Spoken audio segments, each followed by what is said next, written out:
ಕೋಟೆ ನಾಡಿಗೆ ಪ್ರಧಾನಿ ಮೋದಿ ಬಂದಿರುವಂಥದ್ದು. ಇದೀಗ ತಾನೇ DRDO ಬೇಸ್ಗೆ ಮೋದಿ ಬಂದರು. ಅವ್ರನ್ನ ಹೆಲಿಕಾಪ್ಟರ್ನಲ್ಲಿ ನಾವು ನೋಡ್ತಾ ಇದ್ದೀವಿ. ಆ ಹೆಲಿಕಾಪ್ಟರ್ ದೃಶ್ಯಾವಳಿಗಳನ್ನು ಕೂಡ ಎಕ್ಸ್ಕ್ಲೂಸಿವ್ ಫೋಟೋಸನ್ನು ನಿಮ್ಮ ಮುಂದಿಡ್ತಾ ಇದ್ದೀವಿ. ಇದು ವಿಶೇಷ ಹೆಲಿಕಾಪ್ಟರ್ನಲ್ಲಿ ಮೋದಿ ಅಲ್ಲಿಂದ DRDO ಹೆಲಿಕಾಪ್ಟರ್ ಮುಖಾಂತರ ಮೋದಿ ಇದೀಗ ತಾನೇ ಚಿತ್ರದುರ್ಗಕ್ಕೆ ಬಂದಿರುವಂಥದ್ದು. ಅಲ್ಲಿಂದ ಮೋದಿ ಸಮಾವೇಶ ಸ್ಥಳಕ್ಕೆ ತೆರಳಿದ್ದಾರೆ. ಹೀಗಾಗಿ ಇವತ್ತು ಬಿಗಿ ಭದ್ರತೆಯನ್ನು ಏರ್ಪಡಿಸಿರುವಂಥದ್ದು. ಎಲ್ಲಿ ನೋಡಿದ್ರೂ ಕೂಡ ಖಾಕಿಯ ಕಣ್ಗಾವಲು, ಖಾಕಿಯ ಸರ್ಪಗಾವಲು. ಇನ್ನೇನು ಕೆಲವೇ ಕ್ಷಣಗಳಲ್ಲಿ ಮೋದಿ ಅವರ ಮತಬೇಟೆ ಶುರುವಾಗುತ್ತೆ. ಅವರ ಭಾಷಣದ ಮುಖಾಂತರ ಒಂದು ಕಡೆಗೆ ಅಪಾರ ಪ್ರಮಾಣದಲ್ಲಿ ಜನಸ್ತೋಮ ನೆರೆದಿರೋದನ್ನು ಕೂಡ ನೋಡ್ತಾ ಇದ್ದೀವಿ. ಒಂದು ಲೆಕ್ಕದಲ್ಲಿ ಚಿತ್ರದುರ್ಗ ಜಿಲ್ಲೆ ಪ್ರತಿಷ್ಠೆಯ ಕ್ಷೇತ್ರವಾಗಿದೆ. ಹಿಂದೆ ನರೇಂದ್ರ ಸ್ವಾಮಿ ಅವರು ಯಾರಿಗೂ ಕೂಡ ಗೊತ್ತಿರಲಿಲ್ಲ. ಅಮೆರಿಕದಿಂದ ಬಂದಂಥ ಸಾಫ್ಟ್ವೇರ್ ಇಂಜಿನಿಯರನ್ನು ಇಲ್ಲಿ ಜನಗಳು ಇಲ್ಲಿ ಮನ್ನಣೆ ಹಾಕಿದರು. ಅದಾದ ಮೇಲೆ ಕಳೆದ ಬಾರಿ BJPಯಲ್ಲಿ ಸೋಲು ಕಂಡಿತ್ತು. ಚಂದ್ರಪ್ಪ ಅಲ್ಲಿ ಗೆದ್ದಿದ್ದರು. ಈ ಬಾರಿ ಹೇಗಾದರೂ ಮಾಡಿ ಆ ಸ್ಥಾನವನ್ನು ಚಂದ್ರಪ್ಪನವರಿಂದ ಕಸಿಬೇಕು ಅಂತ BJP ಹರಸಾಹಸವನ್ನು ಮಾಡ್ತಿರುವಂಥದ್ದು. ಅದಕ್ಕೆ ಪೂರಕವಾಗಿ ನರೇಂದ್ರ ಮೋದಿ ಇವತ್ತು ಇಲ್ಲಿ ಭಾಷಣ ಮಾಡ್ತಾರೆ. ಇಲ್ಲಿ ಮತವನ್ನು ಸೆಳೆಯುವಂಥ ಪ್ರಯತ್ನವನ್ನು ಕೂಡ ಮಾಡ್ತಾರೆ. ವಿಶೇಷ ಹೆಲಿಕಾಪ್ಟರ್ನಲ್ಲಿ ಈಗಾಗಲೇ ಚಿತ್ರದುರ್ಗಕ್ಕೆ ಪ್ರಧಾನಿ ಮೋದಿ ಬಂದಿದ್ದಾರೆ. ಬನ್ನಿ, ಇದೆಲ್ಲದರ ಬಗ್ಗೆ ಹೆಚ್ಚಿನ ಮಾಹಿತಿನ ಪಡೆಯೋಣ.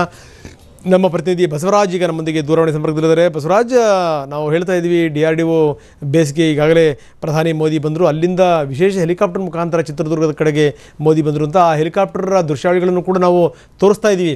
ಚಿತ್ರದುರ್ಗ ತಲುಪಾಗಿದೆ. ಇನ್ನು ಎಷ್ಟು ಹೊತ್ತಿಗೆ ಸಮಾವೇಶ ಸ್ಥಳಕ್ಕೆ ಮುಟ್ಟಬಹುದು ಪ್ರಧಾನಿ ಮೋದಿಯವರು? ರಂಗನಾಥ್, ಈಗಾಗಲೇ ಚಳ್ಳಕೆರೆ ತಾಲೂಕಿನ ಕುದಾಪುರ ಬಳಿ ಇರತಕ್ಕಂಥ DRDO ಏರ್ಪೋರ್ಟ್ಗೆ ಪ್ರಧಾನಿ ಮೋದಿ ಅವರು ಬಂದಾಗಿದೆ. ಅಲ್ಲಿಂದ ಒಂದು ಹೆಲಿಕಾಪ್ಟರ್ ಮೂಲಕ ಅವರು ಚಿತ್ರದುರ್ಗ ನಗರದ ಒನಕೆ ಓಬವ್ವ ಸ್ಟೇಡಿಯಂಗೆ ಬರ್ತಾ ಇದ್ದಾರೆ. ಇನ್ನೇನು ಕೆಲವೇ ನಿಮಿಷಗಳಲ್ಲಿ ಒನಕೆ ಓಬವ್ವ ಸ್ಟೇಡಿಯಂಗೆ ಬಂದು ಅವರು ಇಳಿತಾರೆ. ತದನಂತರ ಈ ಒನಕೆ ಓಬವ್ವ ಸ್ಟೇಡಿಯಂನಿಂದ ಜಯದೇವ ಕ್ರೀಡಾಂಗಣಕ್ಕೆ ಹೋಗ್ಲಿಕ್ಕೆ ಸುಮಾರು 2:40 ಅಥವಾ 2:45 ನಿಮಿಷಗಳ ಒಳಗಾಗಿ ಅವರು ಪ್ರಚಾರ ವೇದಿಕೆಗೆ ಹೋಗ್ತಕ್ಕಂಥ ವಾತಾವರಣ ಇಲ್ಲಿ ಸೃಷ್ಟಿಯಾಗಿದೆ ಅಂತ ಹೇಳ್ಬೇಕಾಗ್ತದೆ. ಯಾಕಂತಂದ್ರೆ ಈಗಾಗಲೇ DRDO ಬಿಟ್ಟಿರೋದ್ರಿಂದ ಇನ್ನೂ 5 ನಿಮಿಷಗಳ ಒಳಗಾಗಿ ಒನಕೆ ಓಬವ್ವ ಸ್ಟೇಡಿಯಂ ಬರ್ತಾರೆ. ಅಲ್ಲಿಂದ ಪ್ರಚಾರ ಸಭೆಗೆ ಹೋಗ್ತಾರೆ. ತದನಂತರ ಅವರು ಏನಂತಂದ್ರೆ ಚಿತ್ರದುರ್ಗ, ತುಮಕೂರು ಮತ್ತು ದಾವಣಗೆರೆ BJP ಅಭ್ಯರ್ಥಿಗಳ ಪರವಾಗಿ ಮತಯಾಚನೆಯನ್ನ ಮಾಡ್ತಾರೆ, ಪ್ರಚಾರವನ್ನ ಮಾಡಲಿದ್ದಾರೆ ರಂಗನಾಥ್. ಆ ಮೂಲಕ ಅವ್ರು ಏನಂತಂದ್ರೆ ಕಳೆದ ಬಾರಿ ಏನು ಕೋಟೆನಾಡು ಕಾಂಗ್ರೆಸ್ ಕೈವಶ ಆಗಿತ್ತು, ಆ ಒಂದು ಸ್ಥಾನವನ್ನ ಮತ್ತೆ ಅವರು ಕಮಲ ಪಡೆಗೆ ಮತ್ತು ಕೋಟೆನಾಡಿನಲ್ಲಿ ಕೇಸರಿ ಬಾವುಟವನ್ನ ಹಾಕ್ಲಿಕ್ಕೆ ಪ್ರಯತ್ನ ಮಾಡೋ ನಿಟ್ಟಿನಲ್ಲಿ ಮೋದಿ ತಮ್ಮ ಮಾತಿನ ಮೂಲಕ ಮೋಡಿ ಮಾಡ್ತಾರೆ ಅಂತಕ್ಕಂಥದ್ದು ಇಲ್ಲಿನ ಕೇಸರಿ ಪಡೆಯ ನಾಯಕರ ಮತ್ತು ಕಾರ್ಯಕರ್ತರ ಒಂದು ಆಶಯವಾಗಿದೆ. ಹಾಗೇನೆ ದೇವೇಗೌಡರು ಏನು ತುಮಕೂರಿನಲ್ಲಿ ಸ್ಪರ್ಧೆಗಿಳಿದ್ದಾರೆ, ಅವರಿಗೂ ಕೂಡ ಈ ಒಂದು ವೇದಿಕೆ ಮೂಲಕ ಮೋದಿ ಅವರು ಟಾಂಗ್ ಕೊಡ್ತಕ್ಕಂಥ ಸಾಧ್ಯತೆಗಳಿದಾವೆ. ಮತ್ತು ದಾವಣಗೆರೆಯಲ್ಲೂ ಕೂಡ ಮತ್ತೊಮ್ಮೆ ಸಿದ್ದೇಶ್ವರವನ್ನ ಗೆಲ್ಲಿಸ್ತಿರ್ತಕ್ಕಂಥ ನಿಟ್ಟಿನಲ್ಲಿ ಅವರು ಮಾತನಾಡ್ತಕ್ಕಂಥ ಸಾಧ್ಯತೆಗಳು ಹೆಚ್ಚಾಗಿವೆ ರಂಗನಾಥ್. ಓಕೆ, ಹೇಗಿದೆ ಜನರ ಪ್ರತಿಕ್ರಿಯೆ ಹೇಗಿದೆ ನೋಡ್ತಾ ಇದ್ದೀವಿ. ಜನಸ್ತೋಮ ದೊಡ್ಡ ಪ್ರಮಾಣದಲ್ಲೇ ಜನರು ಕೂಡ ಜಮಾಯಿಸಿರೋದನ್ನು ಕಾಣ್ತಾ ಇದೀವಿ ನಾವು. ಹೌದು ರಂಗನಾಥ್, ಏನು BJPಯವರು ನಿರೀಕ್ಷೆಯನ್ನ ಇಟ್ಕೊಂಡಿದ್ರು. ಜಯದೇವ ಕ್ರೀಡಾಂಗಣದಲ್ಲಿ ಸುಮಾರು 45,000ಕ್ಕೂ ಹೆಚ್ಚು ಆಸನಗಳ ವ್ಯವಸ್ಥೆಯನ್ನ ಮಾಡಿದ್ರು. ಆ ಎಲ್ಲಾ ಆಸನಗಳು ಕೂಡ ಈಗಾಗಲೇ ಭರ್ತಿಯಾಗಿದ್ದಾವೆ. BJPಯ ನಿರೀಕ್ಷೆಗೂ ಮೀರಿ ಹೆಚ್ಚಿನ ಜನ ಇಲ್ಲಿ ಬಂದಿದ್ದಾರೆ ಅಂತ ಹೇಳ್ಬೇಕಾಗ್ತದೆ. ಹೀಗಾಗಿ BJPಯ ನಾಯಕರಲ್ಲಿ ಮತ್ತು ಕಾರ್ಯಕರ್ತರಲ್ಲಿ ಹೆಚ್ಚಿನ ಉತ್ಸಾಹ ಕಂಡು ಬರ್ತಾ ಇದೆ. ಈ ಬಾರಿ ಕೋಟೆನಾಡು ಮತ್ತೊಮ್ಮೆ ಕೇಸರಿ ಪಡೆಯ ವರ್ಷಕ್ಕೆ ಬರೋದು ಗ್ಯಾರಂಟಿ ಅಂತಕ್ಕಂಥ ಮಾತುಗಳು ಸಹಜವಾಗಿ ವ್ಯಕ್ತ ಆಗ್ತಿವೆ. ಮತ್ತು ಎಲ್ಲೆಲ್ಲೂ ಕೂಡ ಮೋದಿ ಪರವಾಗಿ ಜೈಕಾರಗಳು ಮೊಳಗ್ತಾ ಇದ್ದಾವೆ. ಮತ್ತು ಮೋದಿ ಅವರನ್ನ ನೋಡ್ಲಿಕ್ಕೆ ಕೇಸರಿ ಕಾರ್ಯಕರ್ತರು, ಅವರ ಅಭಿಮಾನಿಗಳು ತುದಿಗಾಲಲ್ಲಿ ನಿಂತಿದ್ದಾರೆ ಅಂತಲೇ ಹೇಳ್ಬೇಕಾಗ್ತದೆ ರಂಗನಾಥ್. ಓಕೆ, ಹಿಂದೆ ಬಹಳಷ್ಟು ನಿರೀಕ್ಷೆಗಳನ್ನ ಇಟ್ಕೊಂಡು ಚಂದ್ರಪ್ಪ ಅವ್ರನ್ನ ಈ ಕಡೆ ಭಾಗದ ಜನರು ಗೆಲ್ಲಿಸಿದ್ರು. ಚಂದ್ರಪ್ಪ ಎಲ್ಲಿಂದಲೋ ಬಂದವರು, ಆದರೂ ಕೂಡ ಇಲ್ಲಿ ಆಂಜನೇಯವರ ಪ್ರಭಾವ ಇತ್ತು, ಅವರ ಎಫರ್ಟ್ ಇತ್ತು. ಹೀಗಾಗಿ ಚಂದ್ರಪ್ಪ ಬಹಳ ಸುಲಭವಾಗಿ ಇಲ್ಲಿ ಗೆದ್ದಿದ್ರು. ಜೊತೆಗೆ BJP ವಿರುದ್ಧ ಒಂದು ಲೆಕ್ಕದಲ್ಲಿ ಅಲೆ ಇತ್ತು ಅಲ್ಲಿ, ಎಸ್ಪೆಷಲಿ ಚಿತ್ರದುರ್ಗದ ಭಾಗದಲ್ಲಿ. ಅಂದರೆ ನರೇಂದ್ರ ಸ್ವಾಮಿ ಅವರ ವಿರುದ್ಧ ಕೆಲವೊಂದು ಈ ಭಿನ್ನ ಸ್ವರಗಳು ಕೂಡ ಕೇಳಿ ಬಂದಿತ್ತು. ಹೀಗಾಗಿ ಅದರ ಲಾಭವನ್ನು ಚಂದ್ರಪ್ಪ ಗಳಿಸಿದರು. ಈ ಬಾರಿ ಚಂದ್ರಪ್ಪನವರಿಂದ ಈ ಸೀಟನ್ನು ಕಸಿಲೇಬೇಕು ಅಂತೇಳಿ BJP ಕೂಡ ಸರ್ವ ರೀತಿಯಲ್ಲೂ ಸಜ್ಜಾಗ್ತಿದೆ ಅನ್ನುವಂಥದ್ದು. ಹೇಗಿದೆ ಸ್ಥಿತಿಗತಿಗಳನ್ನು ನೋಡಿದಂಥ ಸಂದರ್ಭದಲ್ಲಿ ಅಲ್ಲಿ ಗೆದ್ದಿರುವಂಥ MLAಗಳು, ಅಲ್ಲಿನ ಜನರ ಮನಸ್ಥಿತಿ ನೋಡಿದಂಥ ಸಂದರ್ಭದಲ್ಲಿ ಹೇಗಿದೆ ಬಸವರಾಜ್?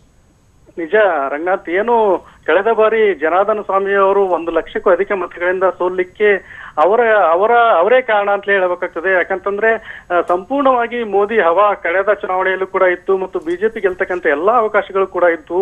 ಆದ್ರೂ ಕೂಡ ಅವರದೇ ಪಕ್ಷದ ಕೆಲ ನಾಯಕರು ಜನಾರ್ದನ ಸ್ವಾಮಿ ಅವರನ್ನ ಸೇರದೇ ಇರೋ ಕಾರಣಕ್ಕೆ ಆ ರೀತಿಯ ಒಂದು ವಿರೋಧವಾಗಿರ್ತಕ್ಕಂಥ ಫಲಿತಾಂಶ ಬಂದಿತ್ತು. ಅದ್ರ ಜೊತೆಗೆ ಏನಂತಂದ್ರೆ ಚಿತ್ರದುರ್ಗ ಅಂದ್ರೆ ಬೇರೆ ಜಿಲ್ಲೆಗಳಿಂದ ಬಂದಂತ ಅಭ್ಯರ್ಥಿಗಳೇ ಇಲ್ಲಿ ಎಂಪಿಗಳಾಗಿ ಗೆದ್ದು ಬರತಕ್ಕಂಥದ್ದು ಕೂಡ ಒಂದು ಸಂಪ್ರದಾಯದ ರೀತಿಯಲ್ಲಿ ಇಲ್ಲಿ ಬೆಳೆದು ಬಂದಿದೆ ಅಂತ ಹೇಳ್ಬೇಕಾಗ್ತದೆ. ಯಾಕಂತಂದ್ರೆ ಚಿಕ್ಕಮಗಳೂರಿನ ಈ ಒಂದು ಚಂದ್ರಪ್ಪ ಅವರು ಇಲ್ಲಿಗೆ ಕಳೆದ ಬಾರಿ ಕೇವಲ ಒಂದು 15-20 ದಿವಸ ಮುಂಚೆ ಅಷ್ಟೇನೆ ಕಾಂಗ್ರೆಸ್ನ ಟಿಕೆಟ್ ಅನ್ನು ಪಡೆದು ಬಂದಿದ್ರು ಮತ್ತು ಆಂಜನೇಯ ಅವರ ಪ್ರಭಾವ ಮತ್ತು ಕಾಂಗ್ರೆಸ್ನ ಪ್ರಭಾವದಿಂದಾಗಿ ಮೋದಿ ಅಲೆಯನ್ನು ಕೂಡ ಹೊಡೆದಾಕಿ ಅವರು ಗೆದ್ದು ಲೋಕಸಭೆಗೆ ಹೋಗಿದ್ರು. ಅದೇ ರೀತಿ ಈ ಸಲವೂ ಕೂಡ ಬಿಜೆಪಿ ಅಭ್ಯರ್ಥಿ ನಾರಾಯಣಸ್ವಾಮಿ ಅವರು ಕೂಡ ಟಿಕೆಟ್ ಪಡೆದೇನೆ ಚಿತ್ರದುರ್ಗದ ಬಿಜೆಪಿ ಅಭ್ಯರ್ಥಿಯಾಗಿ ಜಿಲ್ಲೆಗೆ ಕಾಲಿಟ್ಟಿದ್ದಾರೆ. ಈ ಸಂದರ್ಭದಲ್ಲಿ ಅವರಿಗೂ ಬಿಜೆಪಿಗೆ ಕೂಡ ಇಲ್ಲಿ ಪೂರಕ ವಾತಾವರಣ ಇದೆ ಅಂತ ಹೇಳ್ಬೇಕಾಗ್ತದೆ. ಯಾಕಂತಂದ್ರೆ ಚಿತ್ರದುರ್ಗ ಜಿಲ್ಲೆಯ 8 ಈ ಒಂದು ಲೋಕಸಭಾ ಕ್ಷೇತ್ರ ವ್ಯಾಪ್ತಿಗೆ ಬರ್ತಕ್ಕಂಥ 8 ವಿಧಾನಸಭಾ ಕ್ಷೇತ್ರಗಳ ಪೈಕಿ 5 ವಿಧಾನಸಭಾ ಕ್ಷೇತ್ರಗಳಲ್ಲಿ ಬಿಜೆಪಿಯ ಶಾಸಕರಿದ್ದಾರೆ ಮತ್ತು ಇನ್ನುಳಿದ 3ರಲ್ಲಿ ಶಿರಾದಲ್ಲಿ ಜೆಡಿಎಸ್ ನ ಶಾಸಕರಿದ್ರೆ, ಪಾವಗಡದಲ್ಲಿ ಕಾರ್ಮಿಕ ಸಚಿವರಾಗಿರ್ತಕ್ಕಂಥ ವೆಂಕಟರಮಣಪ್ಪ ಅವರು ಕಾಂಗ್ರೆಸ್ನ ಶಾಸಕರಾಗಿದ್ದಾರೆ, ಮತ್ತೊಂದು ಕಡೆ ಚಳ್ಳಕೆರೆಯಿಂದ ರಘುಮೂರ್ತಿ ಅವರು ಕಾಂಗ್ರೆಸ್ನ ಶಾಸಕರಾಗಿದ್ದಾರೆ. ಹೀಗಾಗಿ ಬಿಜೆಪಿಗೆ ಗೆಲ್ಲತಕ್ಕಂತ ಅವಕಾಶಗಳು ಹೆಚ್ಚಾಗಿವೆ. ಮತ್ತೊಂದು ಕಡೆ ಏನಂತಂದ್ರೆ ಚಂದ್ರಪ್ಪ ಅವರು ತಮ್ಮದೇ ಆದ ಒಂದು ವ್ಯಕ್ತಿತ್ವವನ್ನು ಇಟ್ಕೊಂಡಿದ್ದಾರೆ. ಒಂದು ಸಜ್ಜನ ರಾಜಕಾರಣಿ ಅಂತೇಳಿ ಹೇಳ್ತಕ್ಕಂಥ ಪರಿಸ್ಥಿತಿಯನ್ನ ಅವ್ರು ನಿರ್ಮಾಣ ಮಾಡಿದ್ದಾರೆ. ಅದರ ಜೊತೆಗೆ ಕಾಂಗ್ರೆಸ್ ಮತ್ತು ಜೆಡಿಎಸ್ ಮೈತ್ರಿ ಆಗಿರ್ತಕ್ಕಂಥದ್ದು ಅವರ ಕೈ ಹಿಡಿತಕ್ಕಂಥ ಸಾಧ್ಯತೆಗಳಿದಾವೆ. ಹೀಗಾಗಿ ಇಲ್ಲಿ ಈ ಕಾಂಗ್ರೆಸ್ ಮತ್ತು ಬಿಜೆಪಿ ಎರಡೂ ಕೂಡ ಸಮಬಲದ ಹೋರಾಟ ನಡೀತಾ ಇದೆ ಅಂತ ಹೇಳ್ಬೇಕಾಗ್ತದೆ. ಹೀಗಾಗಿ ಇವತ್ತು ಏನು ಮೋದಿ ಅವರು ಬಂದು ಪ್ರಚಾರವನ್ನು ಮಾಡಿ ಹೋಗ್ತಾರೆ, ತದನಂತರ 13ನೇ ತಾರೀಕು ರಾಹುಲ್ ಗಾಂಧಿ ಅವರು ಬರ್ತಕ್ಕಂಥ ಒಂದು ಕಾರ್ಯಕ್ರಮ ಕೂಡ ಇದೆ. ಹೀಗಾಗಿ ಇವೆರಡು ಕಾರ್ಯಕ್ರಮಗಳ ನಂತರವಷ್ಟೇ ಇಲ್ಲಿನ ಸಂಪೂರ್ಣ ಪಿಕ್ಚರ್ ಗೊತ್ತಾಗಲಿದೆ ಅಂತ ಹೇಳ್ಬೇಕಾಗ್ತದೆ. ಓಕೆ ಬಸವರಾಜ್, ತಮ್ಮೆಲ್ಲ ಮಾಹಿತಿಗೆ ಧನ್ಯವಾದಗಳು. ನಿಜ ಏನು ಅಂತಂದ್ರೆ ಒಂದ್ ಕಡೆಗೆ ಚಂದ್ರಪ್ಪನವರಿಂದ ಈ ಕ್ಷೇತ್ರವನ್ನ ಕಸಿಬೇಕು ಅನ್ನುವಂಥದ್ದು ಒಂದು ಕಡೆಗೆ, ಇನ್ನೊಂದು ಕಡೆಗೆ ಏನು ಅಂತಂದ್ರೆ ಹೇಗಾದರೂ ಮಾಡಿ ಈ ಕ್ಷೇತ್ರವನ್ನು ಉಳಿಸ್ಕೊಳ್ಳೇಬೇಕು ಅಂತ ಕಾಂಗ್ರೆಸ್ ಇಲ್ಲಿ ಹಾರಸಾಹಸವನ್ನು ಮಾಡ್ತಿರುವಂಥದ್ದು. ಜೊತೆಗೆ 13ನೇ ತಾರೀಕು ರಾಹುಲ್ ಗಾಂಧಿ ಅವರನ್ನು ಕೂಡ ಕರೆತರುವಂಥ ನಿಟ್ಟಿನಲ್ಲಿ ಪ್ರಯತ್ನಗಳಾಗ್ತಾ ಇದೆ. ಅವರ ಕಾರ್ಯಕ್ರಮ ಕೂಡ ಫಿಕ್ಸ್ ಆಗಿರುವಂಥದ್ದು. ಸೊ ಇದೆಲ್ಲ ನೋಡಿದಾಗ ಇಲ್ಲಿ ದೊಡ್ಡ ಮಟ್ಟದ ಯುದ್ಧ ನಡೆಯುತ್ತೆ. ಇಲ್ಲಿ ಖಂಡಿತವಾಗಲೂ ಬಲ ಎಲ್ಲರೂ ಕೂಡ ಪ್ರದರ್ಶನ ಮಾಡ್ತಾ ಇದ್ದಾರೆ. 5 ಎಮ್ ಎಲ್ ಎಗಳು ಬಿ ಜೆ ಪಿಯವರು ಕೂಡ ಇರುವಂಥದ್ದು. ಬಿ ಜೆ ಪಿಗೆ ಪ್ಲಸ್ ಪಾಯಿಂಟ್ ಆದರೂ ಕೂಡ ಜನರ ಮನಸ್ಥಿತಿ ಹೇಗೆ ಅನ್ನೋದನ್ನು ಅಳೆಯೋದಿದೆಯಲ್ಲ ಅದು ಭಾಳ ಕಷ್ಟ. ಯಾಕಂದರೆ ಚಂದ್ರಪ್ಪನವ್ರಿಗೂ ಕೂಡ ಇಲ್ಲಿ ಅಂಥ ತುಂಬ ಹೆಸರು ಕೆಡಿಸ್ಕೊಂಡ್ರು ಅನ್ನುವಂಥದ್ದೇನೂ ಇಲ್ಲ. ಅವರು ಕೂಡ ಸಜ್ಜನಿಕೆ ಉಳಿಸ್ಕೊಂಡಿರುವಂಥವ್ರು. ಹೀಗಾಗಿ ಕಾಂಗ್ರೆಸ್ ಮತ್ತು ಬಿ ಜೆ ಪಿಯ ನಡುವೆ ಇಲ್ಲಿ ದೊಡ್ಡ ಮಟ್ಟದ ಸ್ಪರ್ಧೆ ನಡೆಯುವಂಥದ್ದು ಗ್ಯಾರಂಟಿ. ಅದರಲ್ಲೂ ಜೆ ಡಿ ಎಸ್ ಮತ್ತು ಕಾಂಗ್ರೆಸ್ ಒಟ್ಟೊಟ್ಟಾಗೇ ಇಲ್ಲಿ ಬೆಂಬಲಿತ ಅಭ್ಯರ್ಥಿನೇ ಇರೋದ್ರಿಂದ ಒಂದಷ್ಟು ಬಲ ಕೂಡ ಜಾಸ್ತಿ ಆಗ್ಬೋದು ಅನ್ನುವಂಥದ್ದು. ಆದರೆ ಬಿ ಜೆ ಪಿ ಕೂಡ ತನ್ನ ಬಲ ಏನು ಕಡಿಮೆ ಇಲ್ಲ ಅಂತ ತೋರಿಸ್ಕೊಳ್ಳೋಂಥ ಪ್ರಯತ್ನವನ್ನು ಕೂಡ ಮಾಡ್ತಾ ಇದೆ. ಹೇಗಾದರೂ ಮಾಡಿ ಹಿಂದೆ ತಾವು ಗೆದ್ದಂಥ ಕ್ಷೇತ್ರವನ್ನು ಮಧ್ಯದಲ್ಲಿ ಒಂದ್ಸರಿ ಬಿಟ್ಕೊಟ್ರು ಕೂಡ ಈ ಬಾರಿ ಸೆಳಿಬೇಕು ಅನ್ನುವಂಥದ್ದು ಬಿ ಜೆ ಪಿಯ ತಂತ್ರಗಾರಿಕೆ. ಸೊ ಇನ್ನೊಂದು ಸ್ವಲ್ಪ ಹೊತ್ತಿಗೆ ಮೋದಿ